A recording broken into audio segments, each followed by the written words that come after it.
अनेकानेक प्रकार की भावनाएं, अनुभूतियां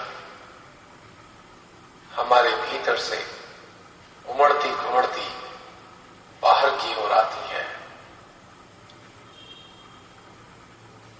और अंतरावलोकन व विश्लेषण के माध्यम से हमको एक समाधान दे जाती हैं और भीतर में महसूस होता हुआ परम का अस्तित्व हमारी चेतना में प्रेम व आनंद का संचार करता है और यह आनंद हमारे भीतर में एक ठहराव उत्पन्न करता चला जाता है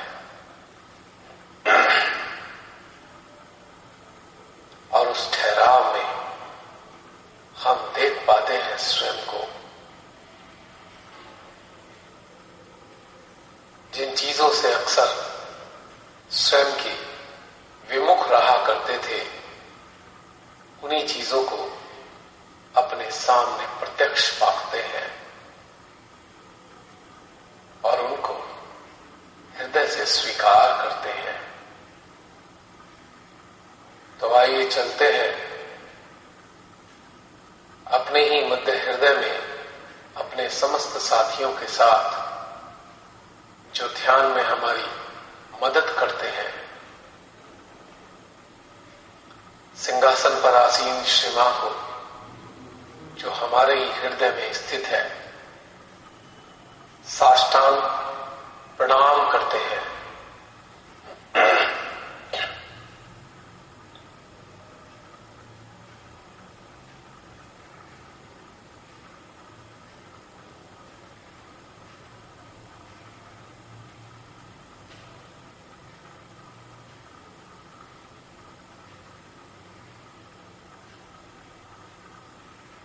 प्रणाम के साथ ही अच्छा खासा तीव्र खिंचाव हमारे सहस्त्रार पर होना प्रारंभ हो गया है। सभी लोग महसूस कर सकते हैं।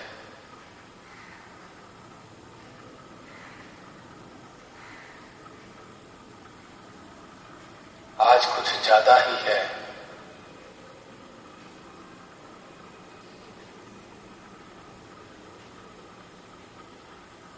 आज अक्षया तृतीया है और ढेर सारे साधक साधिकाएं आज के दिन किसी न किसी रूप में, किसी न किसी माध्यम से ईश्वर को नमन करते हैं, उनकी पूजा अर्चना करते हैं। इसीलिए आज ऊर्जा का प्रभाव वातावरण में काफी ज्यादा है, जिसकी प्रतिक्रिया हमारा सहस्त्रार कर रहा है।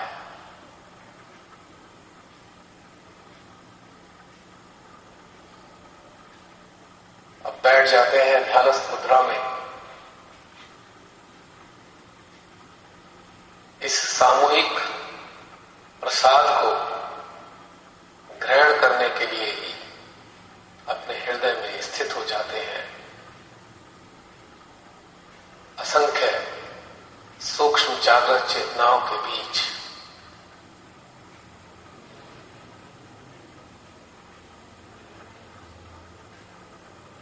पूरा चित्त एकाग्र करके अपने ही सहस्त्रार पर टिका देंगे और यहां पर तीव्र गहनता से उत्पन्न होने वाली विभिन्न प्रकार की ऊर्जाओं को अपने भीतर में आत्मसात करते हैं।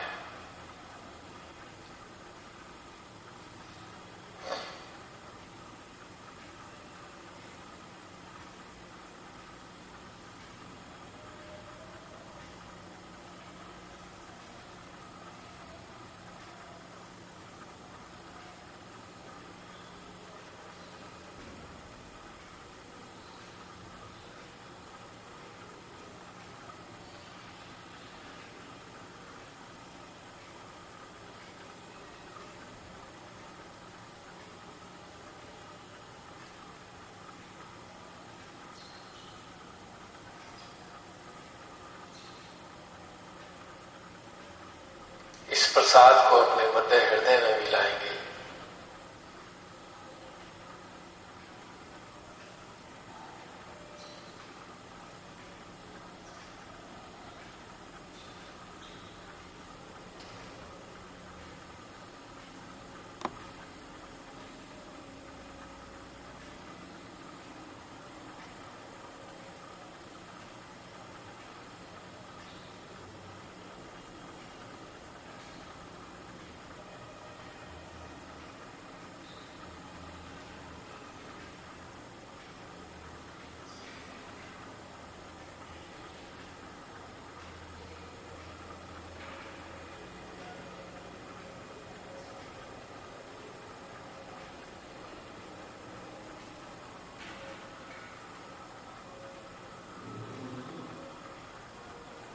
ऊर्जा के इतने सुंदर प्रवाह में हमारी चेतना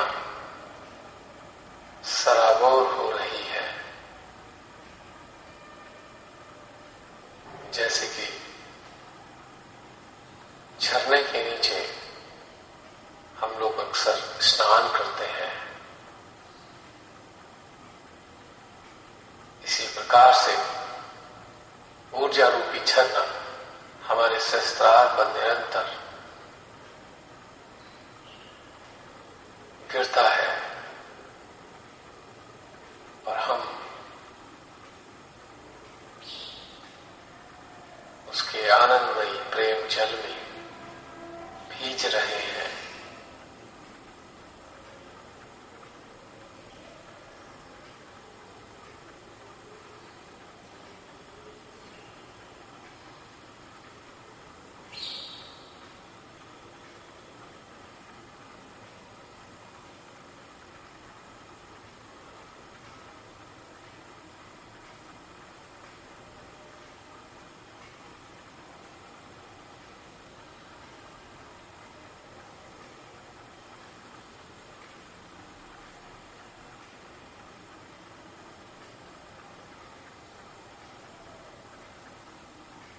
अब महसूस कर सकते हैं इस दिव्य ऊर्जा का प्रभाव हमारे विशुद्धि में भी अच्छे से आ रहा है। अपने चित्त के छोर को विशुद्धि पर भी रखेंगे।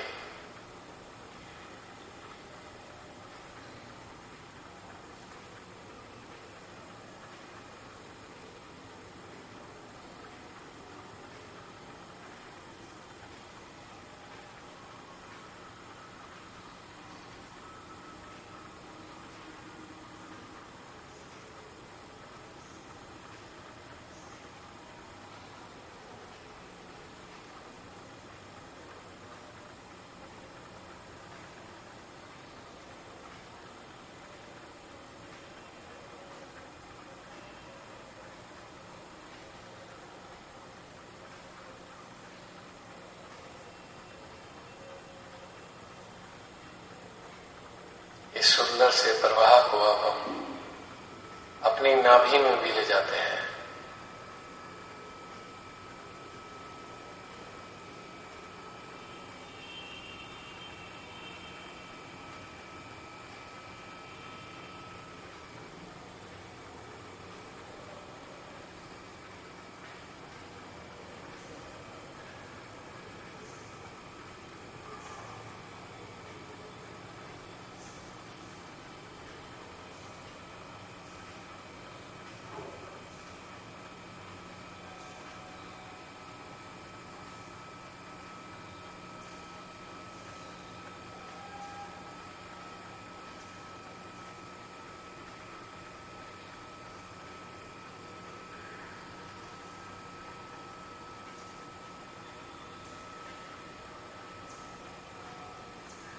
इस ऊर्जा के प्रवाह से नाभि में कुछ हलचलें प्रारंभ हो गई हैं। उन हलचलों पे भी अपना चित्त हम फोकस करेंगे।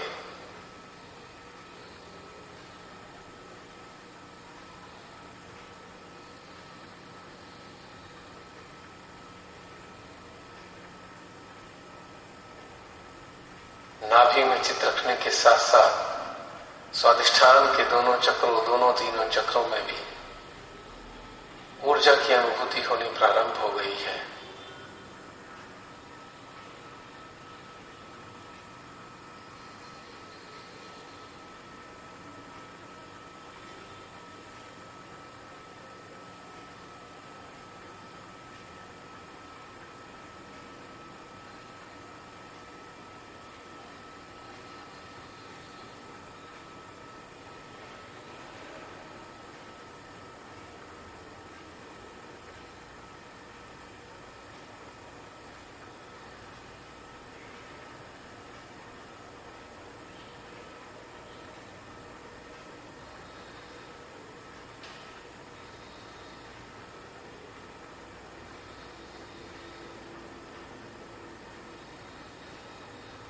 ऊर्जा को ऑब्जर्व करते करते महसूस कर सकते हैं हम सब लोग विचार रहित अवस्था का आनंद ले रहे हैं।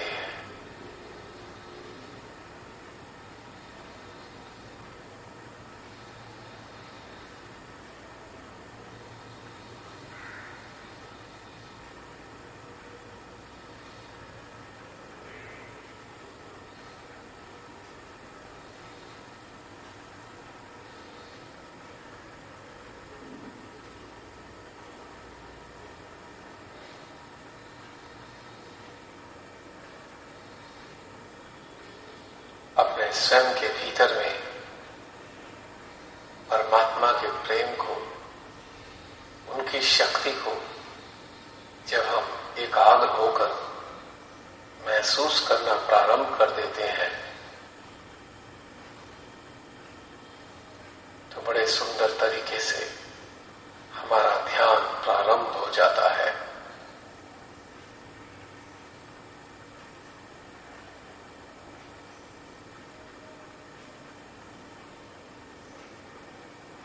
यानी अपने भीतर उठती हुई ऊर्जा को किसी भी स्थान पर महसूस करने मात्र से हमारे अंतःकरण में निर्विचारिता घटित होना प्रारंभ हो जाती है। हमको इसके लिए कोई विशेष प्रयास करने की आवश्यकता नहीं। जैसे ही हम शांत भाव में अपने हृदयश्वरी के संपर्क में आते हैं चित्त के माध्यम से, तभी समस्त प्रकार के विकार के विचार अपने आप ही समाप्त होने लगते हैं और हम विचार रहित अवस्था का भरपूर आनंद उठा रहे होते हैं।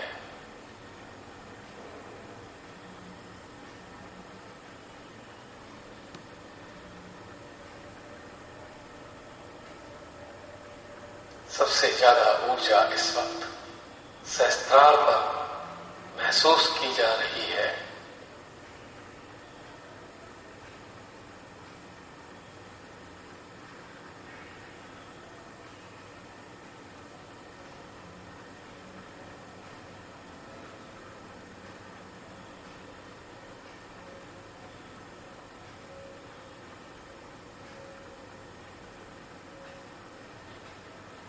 इसका आनंद उठाते हैं।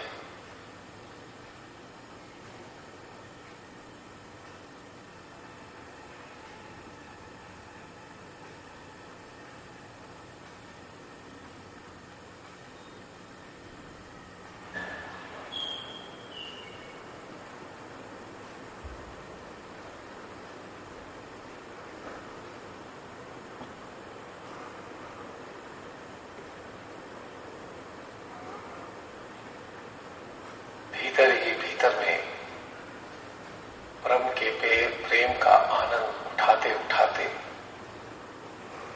जरा महसूस करके तो देखें,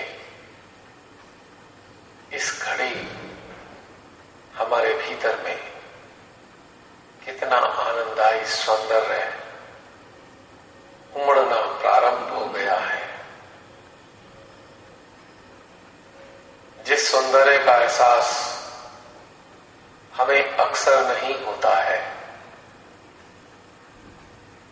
क्योंकि हमारा चित्त बहुत सारे निर्थक और मिथ्या विचारों में ही अटका रहता है।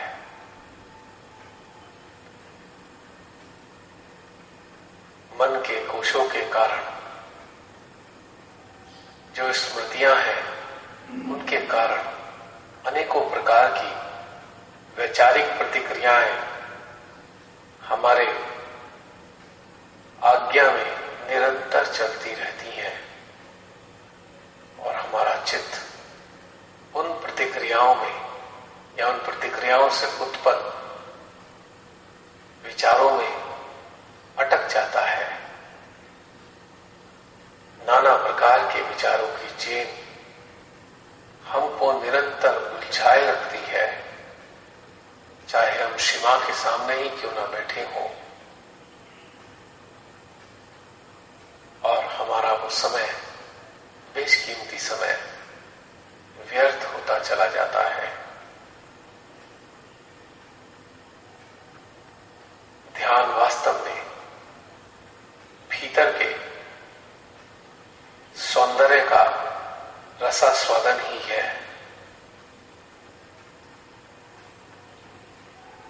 और ये सौंदर्य अदृश्य, निशब्द और आनंद के रूप में प्रस्फुटित होने वाला स्वरूप है।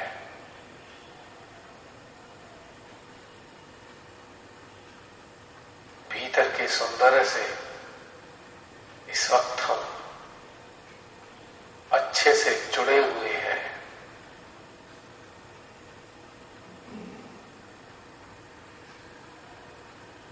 और यह सौंदर्य बाह्य रूप से अकारण ही घटित हो रहा है, लेकिन वास्तव में यह सौंदर्य अपने ही अंतःकरण में, अपने ही भीतर में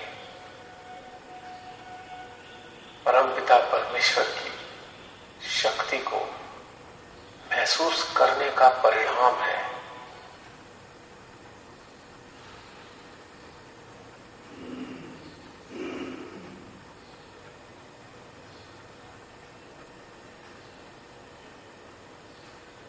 बाह्य जगत में भी मानव निरंतर विभिन्न प्रकार के बाहरी सौंदर्यों की ओर आकर्षित होता रहता है। जो सौंदर्य है उसे आंखों से दिखाई देता है, जो सौंदर्य है उसे मस्तिष्क से समझ आता है, और मानव केवल बाह्य जगत में देखे गए सौंदर्य से ही आडोलित होता है, प्रभावित होता है। परंतु जब वह अपने भीतर में उस सौंदर्यमयी परमात्मा के सौंदर्य का स्वाद चख रहा होता है, तो उसको अपना ये मानवीय जीवन धन्य होता प्रतीत होता है।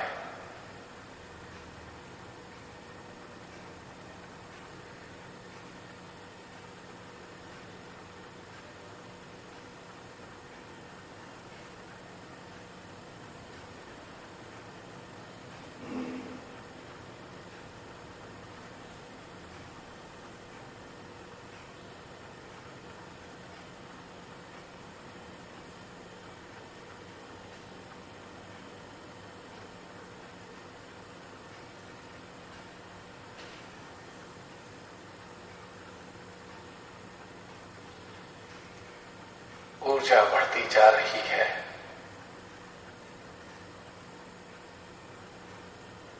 और मन प्रफुल्लित होता जा रहा है।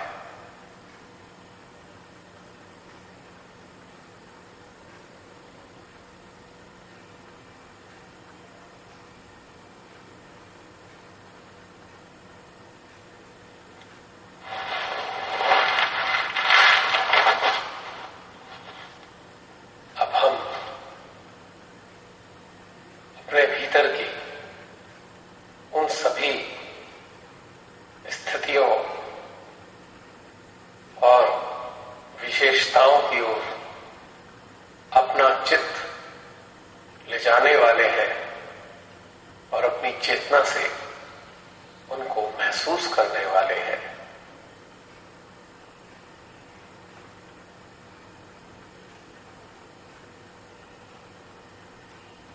अपने ही भीतर के सौंदर्य को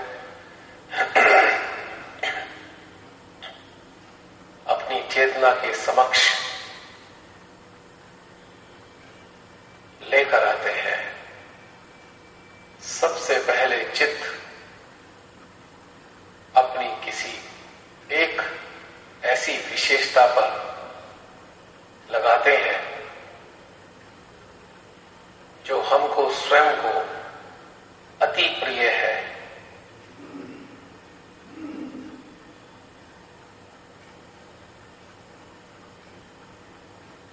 सबसे पसंद किए जाने वाले स्वयं के द्वारा किसी भी एक खासियत पर, गुण पर अपने चित्त को टिका देंगे।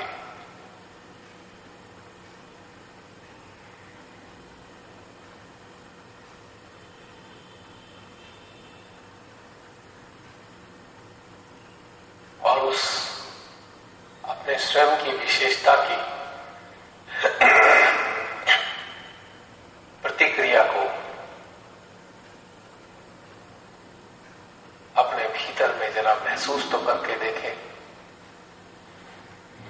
कि अपनी विशेषता पर चित्त रखने के बाद ऊर्जा का स्तर हमारे भीतर किस प्रकार से बन जाता है।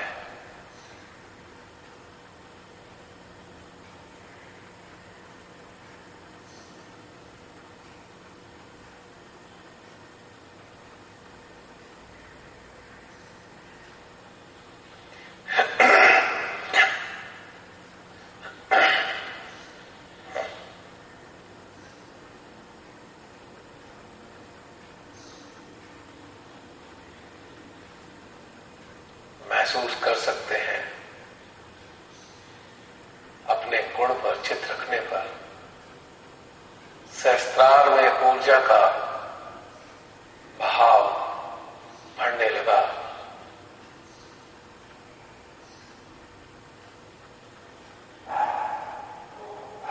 इसका मतलब है ये जो विशेषता हमारे भीतर में है ये दैवीय है। यह हमारे भीतर में ईश्वर के द्वारा डाली गई है। तभी तो अपने गुण पर चित्त रखने के परिणाम स्वरूप हमारे भीतर में ऊर्जा का बहाव बढ़ना प्रारंभ हो गया।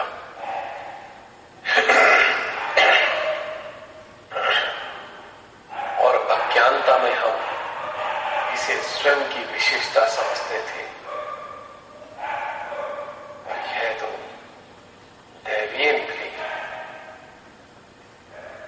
अब सेकंड नंबर की कोई भी क्वालिटी हमारे स्वयं की उसको महसूस करेंगे और उस पर चित्त रखने के परिणाम स्वरूप ऊर्जा की प्रतिक्रियाओं को भी ऑब्जर्व करेंगे।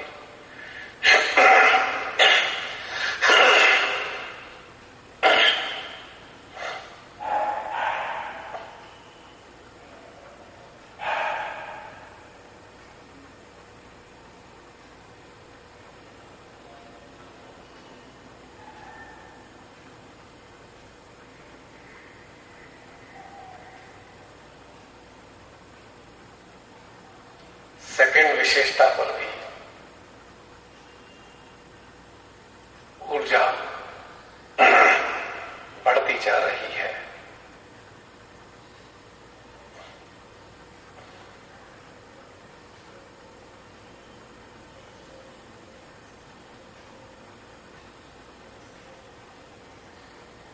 अब अपने ही स्वयं के थर्ड प्रायोरिटी के गुण पर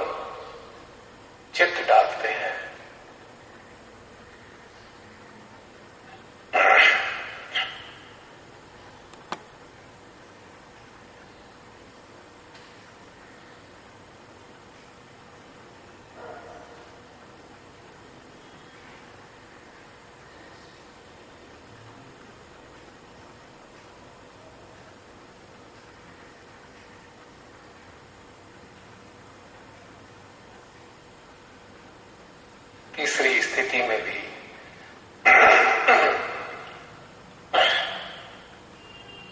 ऊर्जा ने बढ़ना प्रारंभ कर दिया है।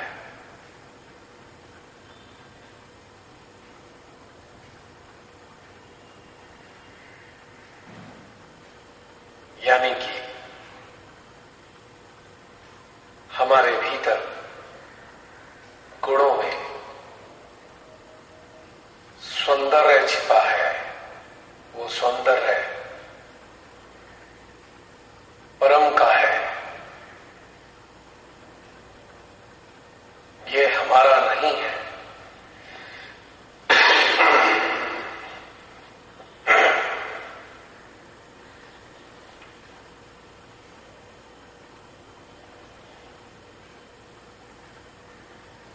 जिन गुणों को अपना मानकर हम यदा कदा अहंकार से परिपूर्ण हो जाते थे, वह सभी गुण तो दिव्य है।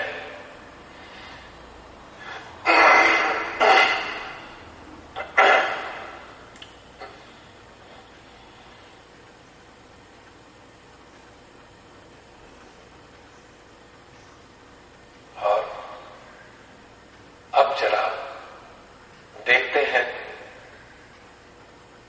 अपनी स्वयं की कमियों को, जिनको हम अपनी सबसे बड़ी कमी मानते हैं या खराबी मानते हैं या अवगुण मानते हैं।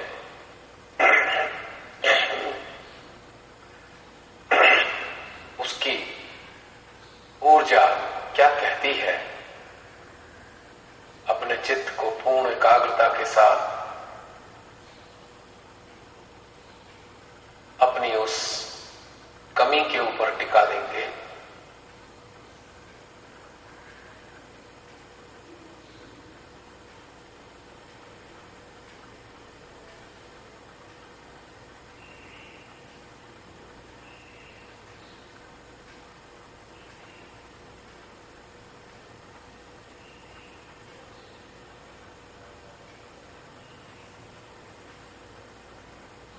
महसूस कर सकते हैं कि अपनी सबसे बड़ी कमी के ऊपर चित्त रखने के परिणाम स्वरूप सहस्त्रार में ऊर्जा का प्रभाव उन्हें बढ़ने लगा। कितने आश्चर्य की बात है। जिस कमी को हम रात दिन यही सोचते थे, यह सबसे बड़ा अवगुण है हमारा, उस पर चित्त रखने से भी वाइब्रेशंस बढ़ रहे हैं। इसका क्या मतलब है? क्यों बढ़ रहे हैं वाइब्रेशन? क्योंकि जिसे हम कमी मानते हैं स्वयं की, वो भी ईश्वर ने ही हमारे भीतर में रखा हुआ है। यानी वो हमारी इस कमी का भी उपयोग करते हैं।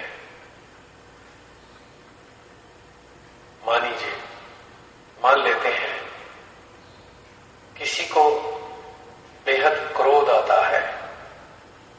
कोई साधक अपने स्वयं के क्रोध से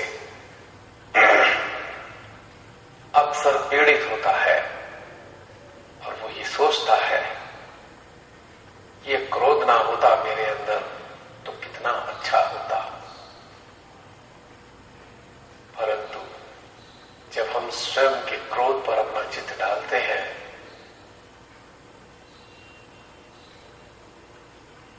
तो ऊर्जा बढ़नी प्रारंभ हो जाती है।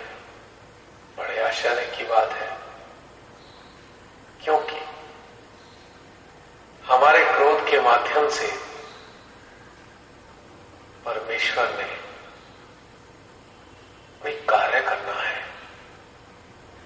हमारे नजदीक के जो भी लोग हैं उनको कुछ समझाना है।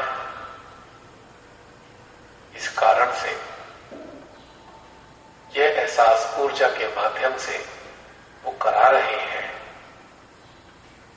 कि हमारा क्रोध भी उनका कार्य करने का एक जरिया है।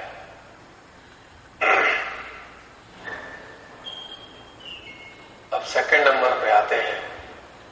अक्सर साधकों को हीन भावना बहुत ज्यादा घेरती है। इन्फीरियरिटी कॉम्प्लेक्स, किसी दूसरे साधक से तुलना की, अरे हमें तो अभी कुछ नहीं आता, वो कितना अच्छा साधक है, वो कितना अच्छा बोलता है। बस पीड़ा प्रारंभ हो गई। अब जरा इस गिल्ट कॉन्शियस में, अपराध बोध पर, हीन भावना पर चित डालते हैं।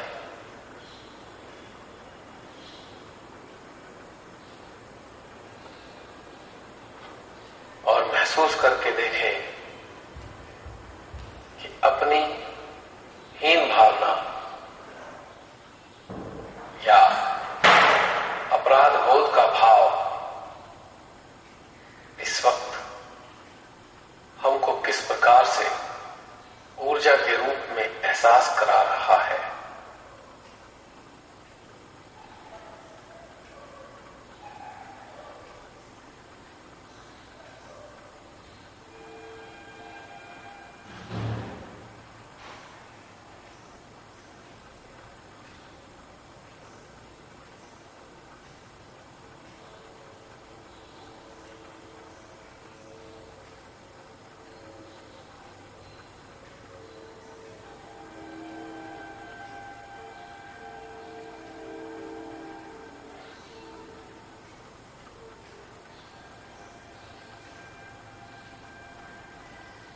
कितनी हैरानी की बात है, अपने ही इन्फीरियरिटी कॉम्प्लेक्स या गिल्ट कॉन्शियस से हमें पुनः ऊर्जा के बढ़ने की अनुभूति हो रही है।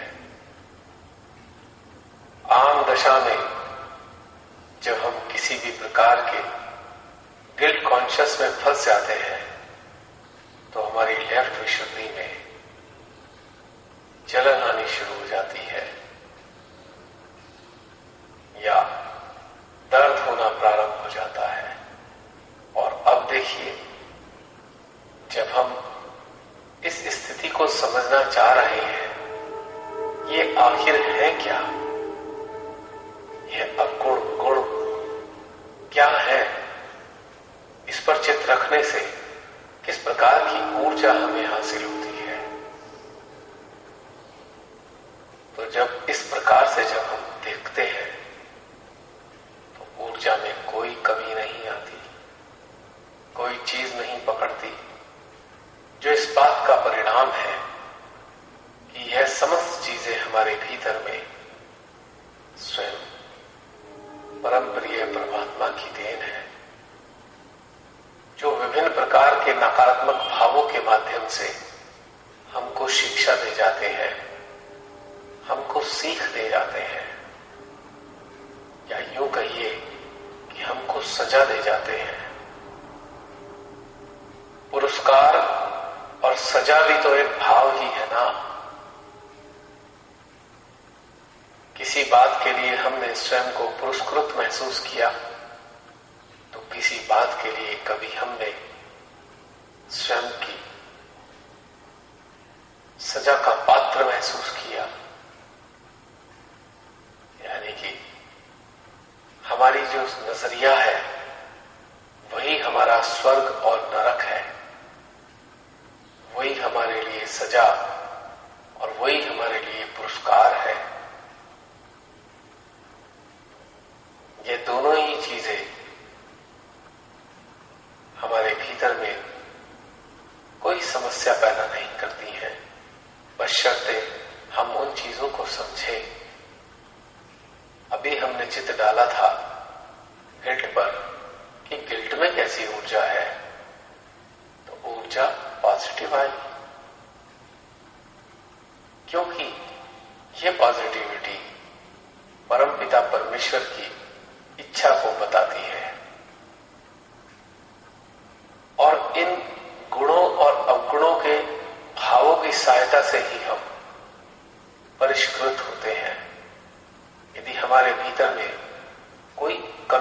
भाव उत्पन्न ही ना हो तो हमारी चेतना का निखार संभव नहीं।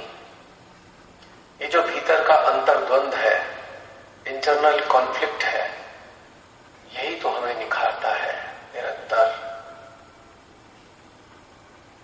और इस कार्य को अंजाम देते हैं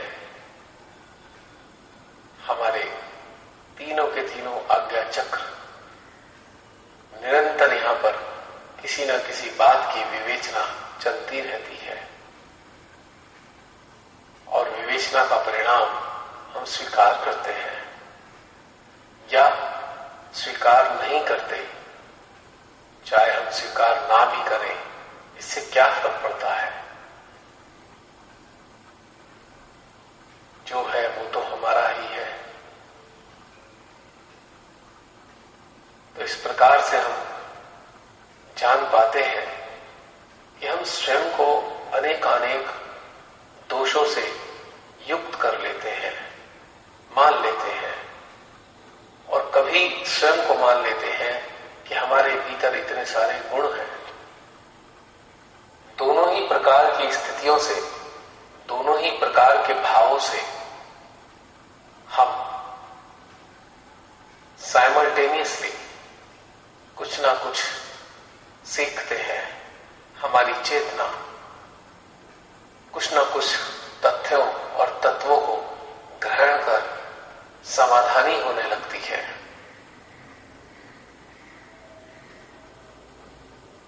तो महसूस कर सकते हैं हम कि हमारे अवगुणों में भी सौंदर्य छिपा है, यानी परमात्मा का तत्व छिपा है, और गुणों में भी वही सौंदर्य विद्यमान है जो हमें प्रफुल्लित करता है।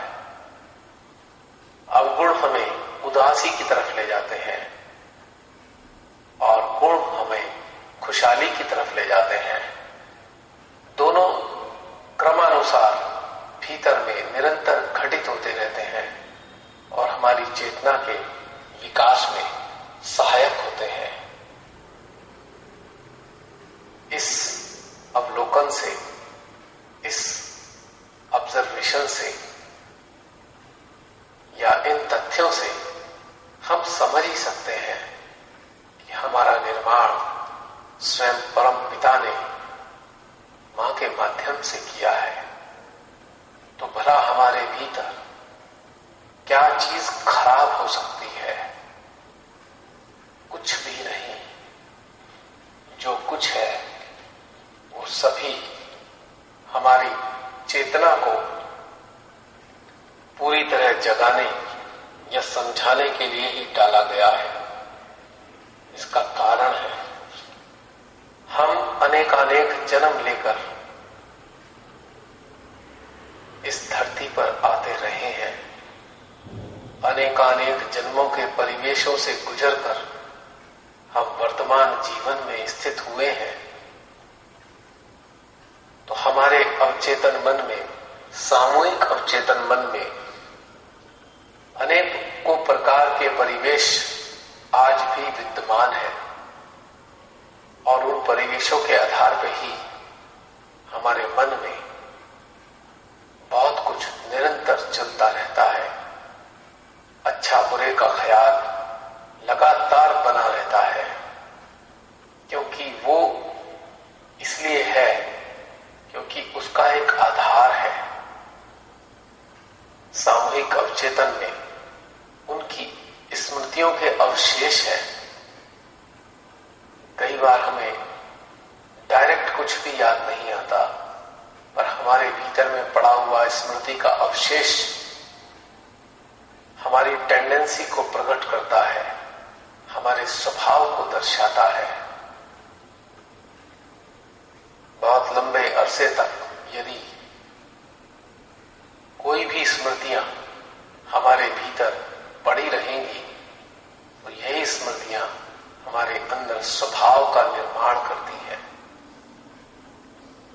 और स्वभाव हमारे मन के पटल पर परिलक्षित होता रहता है।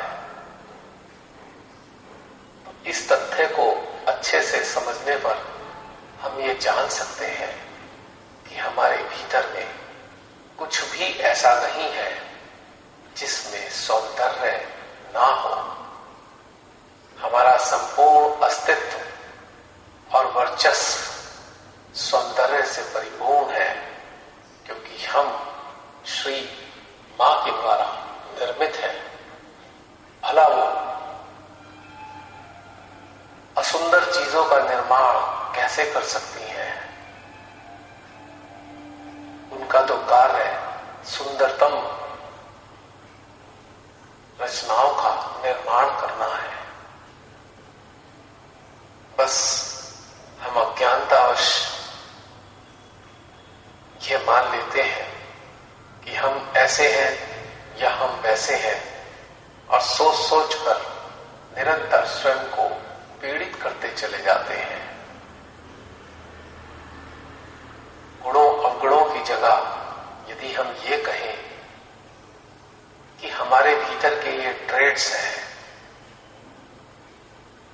ट्रेड्स न्यूट्रल होते हैं, चाहे तो हम इन्हें गुणों के रूप में मान लें, चाहे हम इन्हें अवगुणों के रूप में मान लें। ट्रेड्स यानी विशेषताएं, जैसे गुलाब के पौधे की विशेषताएं क्या होती है? उसमें एक खूबसूरत सा फूल खिलता है और उस पौधे में नुकीले कांटे भी होते हैं। गुलाब के पौधे में कांटे होना उसका अवगुण नहीं है, या गुलाब के पौधे में एक महकने वाले फूल का होना उसका गुण नहीं है। ये विशेषता है। एक इसी प्रकार से हम सभी मानव विभिन्न प्रकार की विशेषताओं से युक्त हैं, और जाने अनजाने में हम दूसरों से तुलना करने के कारण अपनी उन विशेषताओं को कभी तो हम गुण मान लेते हैं और कभी हम अवगुण मान लेते हैं, और अक्सर अवगुण मानकर स्वयं को पीड़ा पहुंचाते रहते हैं, या गुण मानकर कभी अहंकार के कब्जे में आ जाते हैं, और फिर भी हम परेशान रहते हैं। तो इस तथ्य को अपने भीतर में ऊर्जा के रूप में हमें समझना था। सो हम उस चीज से गुजरे और महसूस किया हमने कि हाँ, हमारे अंदर तो कोई दोष नहीं है। हम वैसे ही हैं जैसे ईश्वर ने हमें बनाया है। हम क्या कर सकते हैं कि जब ईश्वर ने हमें जैसा भी बनाया हो, और यदि कुछ परिवर्तन आना ही है तो वो परिवर्तन भी स्वयं ईश्वर ने लाना है। लेकिन उस चीज के लिए हमें परम के साथ निरंतर कनेक्टेड रहना होगा, लगातार जुड़े रहना होगा, सहस्त्रार मध्य हृदय में उनके प्रेम को लगातार शोषित करना होगा। तभी यह संभव हो पाएगा कि परमपिता परमेश्वर जो हमारे अंदर गुण या दोषों के रूप में कुछ विशेषताएं मौजूद हैं, उनको किस रूप से वो परिवर्तित करते हैं और अपना कार्य हमसे लेते चले जाते हैं। यह परिवर्तन उनके द्वारा ही संभव है, ये मनुष्य के बस की चीज नहीं है। तो इस चीज को अच्छे से समझना है कि हमें अपने भीतर में उलझना नहीं है, वरन अपने भीतर में लगातार उस सौंदर्य को महसूस करना है जो ऊर्जा के रूप में निरंतर बहता हुआ प्रतीत होता है, और महसूस करने में हमारे मन का कोई रोल नहीं होना चाहिए। यदि महसूस करने को हमने मन के हवाले कर दिया तो यह हमारी चेतना को गड़बड़ कर देगा, हमारी चेतना को सदा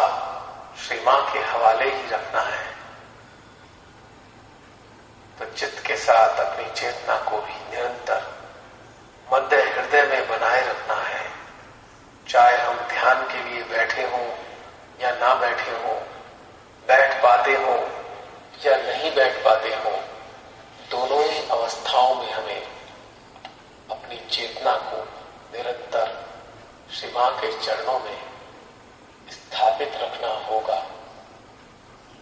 तभी हमारे भीतर में उनके प्रेम का सौंदर्य विभिन्न रूपों में, विभिन्न तथ्यों के आधार पर हमारी ही चेतना के समक्ष प्रकट होना प्रारंभ हो जाता है। इस समझ के साथ उन्हें अपनी चेतना को और चित्त को अपने मध्य हृदय में ले जाते हैं।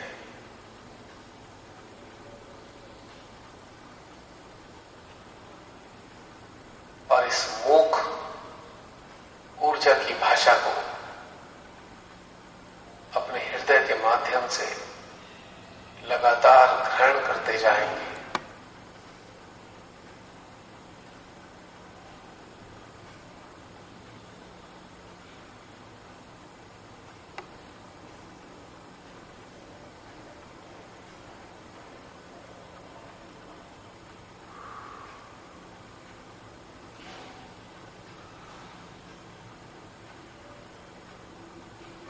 और परम के सौंदर्य को अपने अस्तित्व में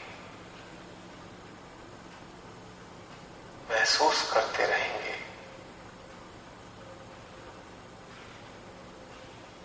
और यह महसूस करना ही तो वास्तविक ध्यान है।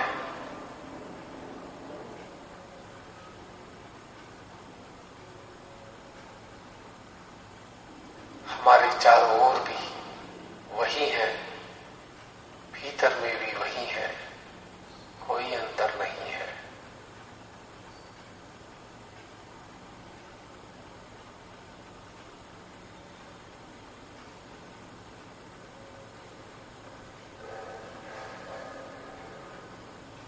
अपने संपूर्ण अस्तित्व में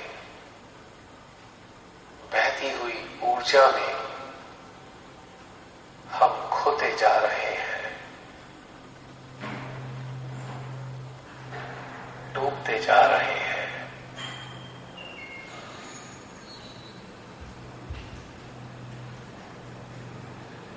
और अपने ही भीतर निरानंद के सागर में गोते लगाते जा रहे हैं।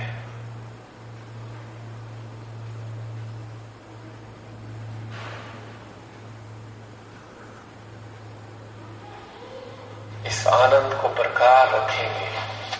सेशन समाप्त होता है। जय श्री माता। साथ नहीं जुड़ जाते